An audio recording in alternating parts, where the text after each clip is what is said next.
Hello guys, we are going to start first chapter of chemistry, matter in our surroundings. ठीक है, हमारे आसपास जो भी चीज़ें हैं उनको हम क्या बोलते हैं, मैटर बोलते हैं, और उन्हीं के बारे में इस चैप्टर में हमको पढ़ना है.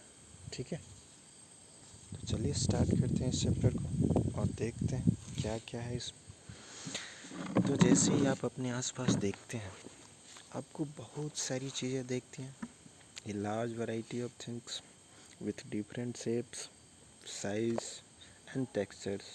ठीक है, जो भी चीज़ें आपको दिखती हैं उनके शेप्स, साइज और जिन चीज़ों से मिलके वो बने हैं वो डिफरेंट होते हैं. ठीक है, वेरी गुड. जैसे आप पंखा देख लीजिए, टेबल देख लीजिए, फ़ैन देख लीजिए, एलसीडी अपना जो टीवी है उसको देख लीजिए, सभी के शेप, साइज और जिन मटेरियल से वो बना है वो डिफरेंट है कि नहीं है ना. गुड. तो एवरीथिंग इन दिस यूनिवर्स, हमारे यूनिवर्स में जो भी कुछ है वो एक मटेरियल से बना हुआ है, और उस मटेरियल को साइंटिस्ट जो है वो क्या नाम दे दिया है, मैटर. ठीक है, means everything in this universe is made up of material which scientist have named matter. ठीक है, तो भैया हमारे यूनिवर्स में ऐसी क्या क्या चीज़ है जो मटेरियल के फॉर्म में है. कुछ नॉन मटेरियल थिंग भी होंगी, जैसे कि आपकी फीलिंग्स हो गई, for example love, anger, beauty, understanding. ये सभी क्या है, ये सभी नॉन मटेरियल थिंग है. इनको हम बोलेंगे नॉन मैटर. अभी आगे आपको क्लियर हो जाएगा. ठीक, तो यहाँ पे है द एयर वी ब्रेथ, मतलब इस यूनिवर्स में क्या क्या है उसके बारे में अब पढ़ना स्टार्ट करते हैं. द एयर वी ब्रेथ मतलब वो ऑक्सीजन जिससे हम सांस लेते हैं, जिसे सांस के तौर पे मतलब आप रिस्पिरेटरी सिस्टम में जो यूज करते हैं, जिससे आप सरवाइव कर पा रहे हैं, हम आप सभी लोग. द फूड वी ईट, वो खाना जिसे हम खाते हैं. स्टोन्स, पत्थर, क्लाउड्स, बादलों, stars, plants and animals, even a small drop of water और ए पार्टिकल ऑफ सेंट. ये सब कुछ क्या है, matter. Everything is matter. We can also see as we look around that all the things mentioned above, जितनी भी चीज़ों का हमने अभी ऊपर जिक्र किया है, ठीक है, सब में क्या है, दो चीज़ कॉमन है. एक चीज़ फर्स्ट जो कि सब में मास है, कुछ ना कुछ मास है ना. जैसे आप जो एयर ऑक्सीजन लेते हैं उसमें कुछ मास है, फूड में है, स्टॉर्म्स में है, क्लाउड्स में है, stars, planets, plants, animals, even drop of water में भी कुछ मास है, पार्टिकल ऑफ सैंड में भी है. ठीक है, तो सब में मास है. और सेकंड थिंग जो कॉमन है वो है वॉल्यूम. ठीक है, और कोई भी मटेरियल जिसमें मास और वॉल्यूम नहीं है, दोनों चीज़ें नहीं है, उनको हम बोलेंगे नॉन मटेरियल. सही है, जैसे कि फीलिंग्स हो गया अभी हम बताया ना, और जिसमें दोनों चीज़ें अवेलेबल होंगी उनको हम बोलेंगे मैटर. तो यहाँ से डिफिनीसन आपका आएगा, मैटर इज एनीथिंग विच है मास एंड ऑक्यूपाई स्पेस. ठीक है, मैटर इज एनीथिंग विच है मास एंड ऑक्यूपाई स्पेस. ठीक है, एनी प्रॉब्लम, नो प्रॉब्लम. अब इसके बाद से नॉन मैटर में आपसे पूछा जाएगा तो आप उसको बता सकते हैं, कोई प्रॉब्लम नहीं होनी चाहिए. अब ऐसा नहीं है कि हम पहली बार इस चीज़ों को ऑब्जर्व करते हैं, इससे पहले भी जो लोग थे वो भी इन सारी चीज़ों को ऑब्जर्व किए, उसको समझने की कोशिश किए. ठीक है, इसमें से सबसे पहले हम स्टार्ट करेंगे about the Indian philosophers, early Indian philosopher, जिसमें कि सबसे ग्रेट हम नाम लेंगे महर्षि कर्नाड का. ठीक है, महर्षि कर्नाड.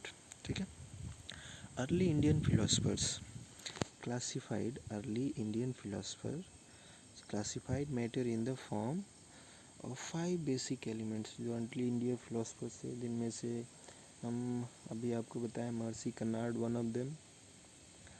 उन्होंने क्या किया, इनको 5 बेसिक एलिमेंट्स में क्लासिफाई किया, इनको मैटर को. ठीक है, और इनका नाम दिया पंच तत्व, द पंच तत्व. और ये पंच तत्व क्या थे, air, earth, fire, sky and water. Simple में अगर आपको बोला जाए, आप वेदों में भी पढ़े हैं, बहुत सारी चीज़ों में मेंशन है सारी चीज़ें। 5 बेसिक पंच तत्व जो है, बेसिक एलिमेंट्स, क्षिति जल पावक, गगन समीरा, पंच तत्व ये अधम शरीर है। जैसे आपको बोला जा रहा है कि हमारी जो बॉडी है, शरीर है, इन 5 तत्वों से मिलके बनी हुई है, क्षिति जल पावक गगन और समीर से। और उन्हीं को यहाँ पे इंग्लिश में बोला गया आपको air earth fire sky and water.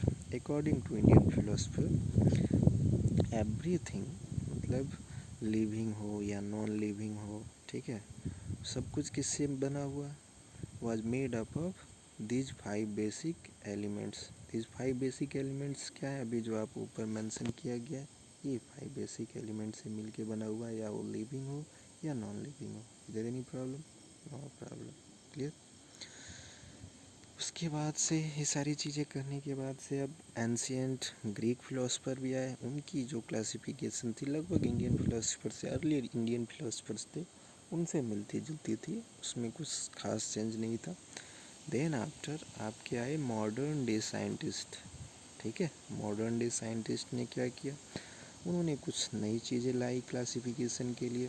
सिर्फ उन्होंने बताया कि ये जो होता है, 2 types of classification of major on the basis of first physical properties and second chemical. उन्होंने क्या किया, नए मॉडर्न डे साइंटिस्ट जो थे वो मैटर को सिर्फ 2 ही भागों में बांटे, फर्स्ट फिजिकल क्लासिफिकेशन प्रॉपर्टीज़ के अनुसार, सेकेंड केमिकल नेचर और केमिकल प्रॉपर्टीज़ के बेसिस पे, ठीक है।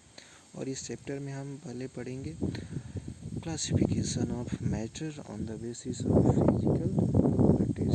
सही है, फिजिकल प्रॉपर्टीज पे मैटर का डिस्ट्रीब्यूशन हुआ, इसको कि आप क्लास 5th 6th से पढ़ते आ रहे हैं।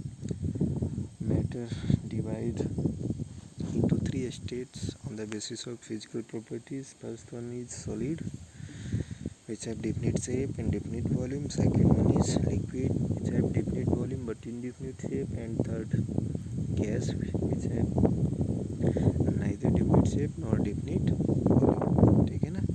तो उसके पहले आप फिजिकल प्रॉपर्टीज़ पढ़ लिए। अब फिजिकल प्रॉपर्टीज़ क्या होता है, फिजिकल नेचर ऑफ मैटर क्या होता है, ये नेक्स्ट रीडिंग है आप क्या यहाँ पे पढ़ना है। कोई भी मैटर होता है उसका फिजिकल नेचर क्या होता है, ठीक है। तो पहला फिजिकल नेचर होता है कि कोई भी मैटर होगा वो बहुत ही छोटे छोटे पार्टिकल से बना होगा। Matter is made up of very very small particles. Clear? और ये पार्टिकल्स इतने छोटे होते हैं, इतने छोटे होते हैं कि हमारे जो भी हम सोचते हैं, अंडरस्टैंडिंग जो है, जितना हम सोच सकते हैं उससे भी बहुत ज़्यादा सोचते हो छोटे होते हैं। Means this matters are too small just beyond और इमेजिनेशन, ठीक है। Is there any problem? No problem. तो इन चैप्टर में यहाँ पे एक्टिविटी दिया हुआ है, इसको आप पढ़िए, एक्टिविटी 1.1, ठीक है। इस एक्टिविटी में आपको बस बोला गया है कि एक आपको बीकर लेना है 100 मिलीलीटर का, उसको क्या करना है, हाफ ऑफ वाटर से फिल कर देना है और उसमें शुगर या साल्ट को क्या करना है, डिजॉल्व करना है, शुगर या साल्ट को with the help of a glass रग, ठीक है। तो ये तो आप इतना तो अभी कर सकते हैं, observe any change in water level. और आपको ये भी ऑब्जर्व करना है क्या, वाटर के लेवल में जो बीकर में आपने ऐड किया हुआ है उसके बाद अपने शुगर या साल्ट को एक ही मिलाना है, ठीक है। क्या उसके लेवल में कोई इंक्रीमेंट डिक्रीमेंट हुआ है, अगर हुआ है तो उसको भी आप आपको मेंशन करना है। What do you think as happened to the salt या शुगर, आपको क्या लगता है कि उस शुगर या साल्ट के साथ क्या हुआ, ठीक है। वेयर डज इट डिसअपियर, वे कहाँ गायब हो गया। Does the level of water changes, क्या वाटर का जो लेवल है वो चेंज हुआ या नहीं हुआ। तो आपको ये मालूम होना चाहिए कि ये जो शुगर या साल्ट है वाटर में कम्प्लीटली क्या हो जाएगा, डिजॉल्व हो जाएगा, क्योंकि वाटर के जो मॉलिक्यूल्स हैं, तो वाटर के मॉलिक्यूल्स के अंदर छोटी छोटी जगह हैं जिसमें वो जाके डिजॉल्व हो जाएगा, ठीक है। वाटर लेवल इंक्रीज नहीं होगा, बहुत ज़्यादा मिलाएंगे तो इंक्रीज होगा। अगर नॉर्मली 100 मिलीलीटर में अगर आप 10 ग्राम ऐड कर रहे हैं तो उसमें कोई इंक्रीमेंट डिक्रीमेंट नहीं होगा वाटर लेवल में, ठीक है। ये प्रोसेस साल्ट के लिए भी होगा, ठीक है। गुड, 1 स्पून यहाँ पे देखिए ऐड करके मिलाया गया, 100 मिलीलीटर लिया गया, उसमें 1 स्पून आपको साल्ट या शुगर ऐड किया गया, यहाँ पे वाटर लेवल में कोई इंक्रीमेंट डिक्रीमेंट नहीं हुआ, ठीक है, कोई प्रॉब्लम। अब यहाँ पे नेक्स्ट हेडिंग में आप देखेंगे how small are this particles of matter. Particles of matter जो होते हैं कितने स्मॉल हो सकते हैं, इसको भी जानने के लिए हम एक एक्टिविटी यहाँ पे करेंगे। इसमें आपको क्या लेना है, पोटेशियम पर मैग्नेट की MnO4 का आपको 2 से 3 क्रिस्टल लेना है, टुकड़ा लेना है, ठीक है, और उसको डिजॉल्व करना है 100 मिलीलीटर ऑफ वाटर में। फिर से आपको बीकर लेना है, बीकर में 100 मिलीलीटर ऑफ वाटर लेना है, उसमें 2 से 3 क्रिस्टल जो है पोटेशियम पर मैग्नेट का डिजॉल्व करना है, as you can see in figure 1.2, ठीक है। उसके बाद क्या करना है, 10 मिलीलीटर वाटर जो है approximately this solution and put into 90 millilitre of clear water. यहाँ पे देखिए 1 2 3 4 5 बीकर लिया गया। फर्स्ट बीकर में 100 मिलीलीटर ऑफ वाटर होना चाहिए, बाकी 4 जो बीकर्स हैं उसमें 90 मिलीलीटर ऑफ वाटर होने चाहिए, ठीक है। उसके बाद क्या किए, 3 क्रिस्टल ऑफ पोटेशियम पर मैग्नेट फर्स्ट वाले में ऐड करेंगे, उसको डिजॉल्व करेंगे तो उसका कलर जो हो जाएगा पिंकिश हो जाएगा। यहाँ पे देखिए पिंक टाइप हो गया। फिर उसमें से 10 मिलीलीटर लीजिए, अगले वाले में डालिए, उसका भी कलर कुछ पिंकिश हो जाएगा। फिर अगले वाले में डालिए, फिर अगले वाले में डालिए, ठीक है। इस तरह से आप देखेंगे कि लगभग सारे बीकर का जो कलर है वो डिसेंडिंग ऑर्डर में चेंज होता जा रहा है, ठीक है। तो इससे आपको पता चलेगा estimating how small are the particles of matter with every dilution through the colour becomes light it is still visible. और लास्ट बीकर में भी अगर आप देखेंगे तो अभी भी कलर पोटेशियम पर मैग्नेट का जो है वो थोड़ा बहुत दिख रहा है, ठीक है, देयर एनी प्रॉब्लम। तो इस एक्सपेरिमेंट से हमको ये मालूम चला कि जो पार्टिकल्स ऑफ मैटर होते हैं वो बहुत स्मॉल होते हैं, और इतने स्मॉल होते हैं कि हमारे इमेजिनेशन से भी छोटे होते हैं, ठीक है। नेक्स्ट कैरेक्टरिस्टिक्स यहाँ पे है, particles of matter have space between them.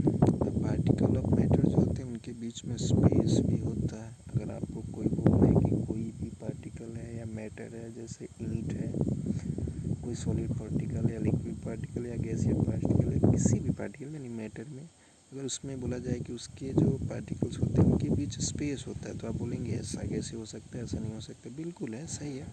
जैसे अभी आपने एक्टिविटी 1.1 और 1.2 दोनों में ही देखा। फर्स्ट एक्टिविटी 1.1 में आपने क्या किया, 100 मिलीलीटर ऑफ वाटर एक बीकर में लेके उसमें शुगर या साल्ट को आपने डिजॉल्व किया, तो कम्प्लीटली डिजॉल्व हो गया, इवन उसका लेवल भी एबव नहीं गया, ठीक है। इसका मतलब here in activity 1.1 and 1.2 we saw that particles of sugar, salt, Dettol or potassium permanganate got evenly distributed in water। मतलब जैसे कि एक्टिविटी 1 और 1.2 में हम देख चुके हैं कि शुगर, साल्ट, डिटोल और पोटेशियम परमैंगनेट की जो भी पार्टिकल्स हैं उसको हम वाटर में कम्प्लीटली डिजॉल्व कर ले रहे हैं। Similarly when we make tea, coffee और लेमोनाइड मीन्स नींबू पानी जब हम बनाते हैं तो particles of one type of matter get into the spaces between particles of the other. मतलब एक तरह के पार्टिकल जो होते हैं दूसरे मैटर के अंदर जाके उसके अंदर भी अपना जगह बना लेते हैं। This shows that there is enough space between particles of matter. और ये शो करता है कि किसी भी मैटर के अंदर इतना जगह है कि दूसरे मैटर्स उसमें रह सकते हैं, डिजॉल्व हो सकते हैं, ठीक है। Very good. ये डिपेंड करता है डिफरेंट टाइप्स ऑफ मैटर पे भी। तो यहाँ पे नेक्स्ट आपका हेडिंग है, देखेंगे particles of matter are continuously moving, that is the process what we call the kinetic energy, ठीक है। दो चीज़ें आप पढ़े हैं, first particles of metals are very small, second property थी particles of matter particles of matters have space between them, and third जो आपकी प्रॉपर्टी होगी particles of matter are continuously moving. जो भी पार्टिकल्स होते हैं किसी भी मैटर के उसके अंदर के जो पार्टिकल्स वो लगातार मोशन में रहते हैं। जब जैसा आपको बोला जाए कि एक ब्रिक है, ईंट का टुकड़ा है, उसके अंदर जो पार्टिकल्स हैं वो आंसर ऐसे कैसे हो सकता है, ऐसा होता है, ये डिपेंड्स कि मैटर जो है वो सॉलिड है या लिक्विड है या गैस है। तो गैस में प्रोसेस काफ़ी फास्ट होता है काइनेटिक एनर्जी की, और लिक्विड में उससे कम, और सॉलिड में बहुत ही कम, ना के बराबर, लेकिन कुछ तो ज़रूर होता है। यहाँ पे दिया particles of matter are continuously moving, that is the processes for we call the kinetic energy. किसी भी मैटर के जो पार्टिकल्स होते हैं वो कंटिन्यूसली क्या करते हैं, मूव करते हैं, ठीक है। इस प्रोसेस को हम क्या बोलते हैं, काइनेटिक एनर्जी बोलते हैं। एज द टेम्परेचर राइजेज, अगर उस बीकर का टेम्परेचर अगर हम राइज करें, जो एक्टिविटी 1.1 और 1.2 में हमने स्टडी किया, तो जो शुगर का डिजॉल्विंग रेट है या सॉल्ट का डिजॉल्विंग रेट है वो इंक्रीज हो जाएगा। क्यों इंक्रीज हो जाएगा, क्योंकि पार्टिकल जो मैटर के अंदर है उनकी जो काइनेटिक एनर्जी वो बढ़ जाएगी, ठीक है। As the temperature rises particles move faster, so you can say that the increase in temperature the kinetic energy of the particle also increase. अगर आपको किसी भी पार्टिकल का, किसी भी मैटर के पार्टिकल की काइनेटिक एनर्जी बढ़ानी है तो आप क्या करेंगे, जनरली टेम्परेचर को राइज करेंगे, इंक्रीज करेंगे, ठीक है, जो कि हम एबव एक्टिविटी में पढ़ चुके हैं। Very good. नाउ अब इसमें क्या होता है, we observe that particle of matter intermix on their own with each other. Activity 1 and 1.2 जो है बहुत इंपॉर्टेंट हेडिंग है, उसमें देखिए शुगर जो है दूसरे मैटर के साथ यानी वाटर के साथ इंटरमिक्स हो गया। They do so by getting into the space between the particle. वो ऐसा तभी कर पाते हैं, क्यों, क्योंकि दूसरे मैटर के अंदर स्पेस होता है जिसमें वो जाके ऑब्जर्व हो जाते हैं, ठीक है। This intermixing of particle of two different types of matter on their own is called diffusion. तो यहाँ से एक बहुत इंपॉर्टेंट हेडिंग आया कि व्हाट इज डिफ्यूजन। डिफ्यूजन जो एक प्रोसेस होता है इंटरमिक्सिंग ऑफ पार्टिकल्स का होता है, इसमें दो डिफरेंट टाइप्स ऑफ मैटर के पार्टिकल्स क्या होते हैं, एक दूसरे में इंटरमिक्स हो जाते हैं, उसको हम क्या बोलते हैं, diffusion. We also observe that on heating diffusion becomes faster. जब भी हम किसी एक सब्सटेंस को हीट करते हैं तो डिफ्यूजन का जो रेट हो जाता है वो बढ़ जाता है, ठीक है। उसको आप एक्टिविटी 1.1 एंड 1.2 में हीट करके देख सकते हैं। नेक्स्ट यहाँ पे प्रॉपर्टी है, particles of matter attract each other. Particles of matter जो होते हैं एक दूसरे को अट्रैक्ट करते हैं। ऐसा कैसे हो सकता है, yes, every particle in this universe attract every other particles. ये आप पढ़ेंगे फिजिक्स 3rd चैप्टर ग्रेविटेशन में। by a force which is directly proportional to product of their masses and inversely proportional to a square of distance between them, ठीक है। Gravitational force, Isaac Newton, ठीक है। तो इस यूनिवर्स में कोई भी मैटर है वो दूसरे मैटर को क्या करता है, अट्रैक्ट करता है, ठीक है। कोई प्रॉब्लम, नो प्रॉब्लम। अब यहाँ पे इसको समझने के लिए यहाँ पे हम एक केस क्रिएट कर रहे हैं। इफ़ वी कंसीडर, अगर आपके स्कूल में कुछ बच्चे हैं तो उनका ग्रुप बनाइए और ग्रुप में उनको कोई गेम खेलने के लिए बोलिए, ठीक है। और यहाँ पे एक्टिविटीज़ में भी आप देख के समझ सकते हैं कि एक्चुअली क्या प्रॉब्लम है। जैसे यहाँ पे लड़कियाँ देखिए गेम खेल रही हैं, play this game in the field, make groups and form human chains as suggested. यहाँ पे ह्यूमन चेन बनाइए। The first group should hold each other from the back and now comes like ईडू miss me dancers. एक तरह का dance का form है, इस तरह का डांस करिए। तो जब आप इसमें कोई एक अगर पर्सन डांस करेगा तो दूसरे को भी अट्रैक्ट करेगा, दूसरा तीसरे को भी अट्रैक्ट करेगा, इस तरह से एक सबको अट्रैक्ट कर सकता है, ठीक है। इसका मतलब है पार्टिकल्स ऑफ मैटर जो है एक दूसरे को अट्रैक्ट करते हैं बाय अप्लाइंग फोर्स, ठीक है। और वो फोर्स जो होता है एक दूसरे को एक साथ रखता है। This force keeps the particle together.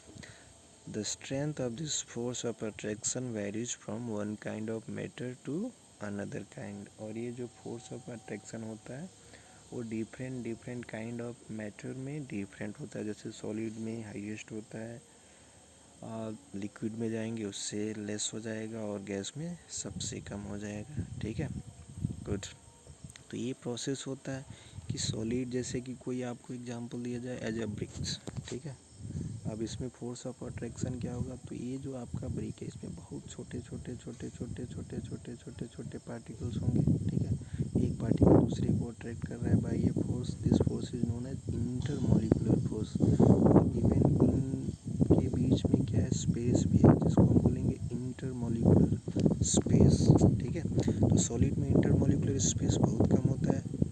So Y इसके जो पार्टिकल होते हैं, सॉलिड के पार्टिकल्स, वो मोशन नहीं कर पाते, उनकी काइनेटिक एनर्जी जो होती है बहुत लो होती है, बट पोटेंशियल एनर्जी जो होती है वो हाई होती है।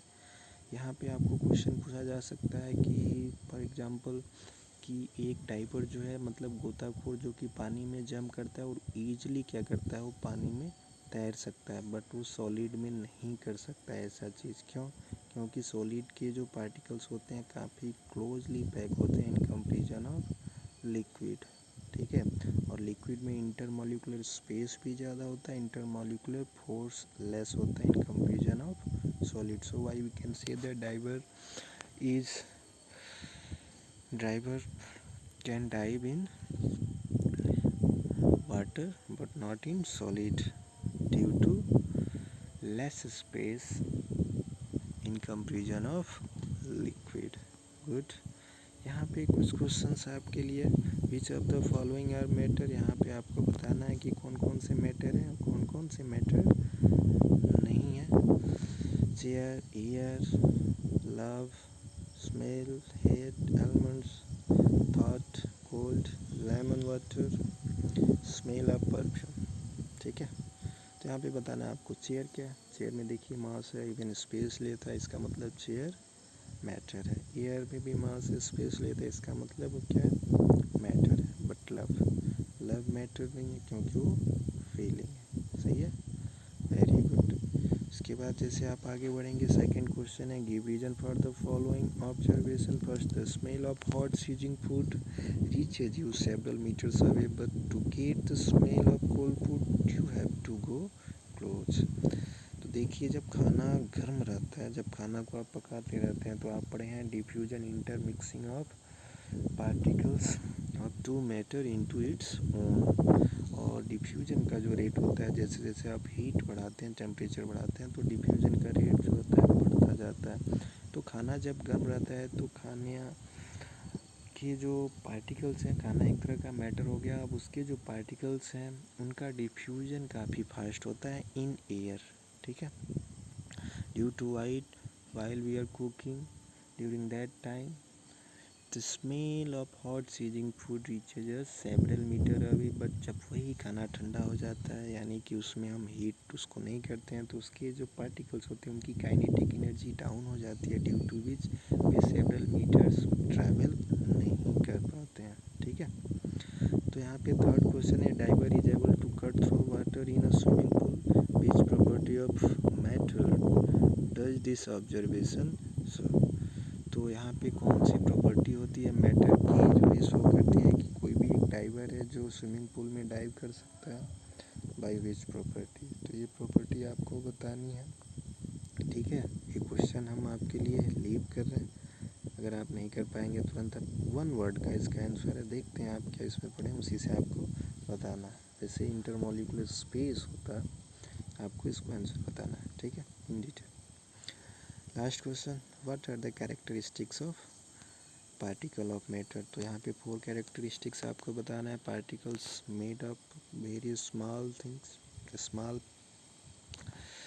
particles of matters attract each other. Particles of matter have space between them.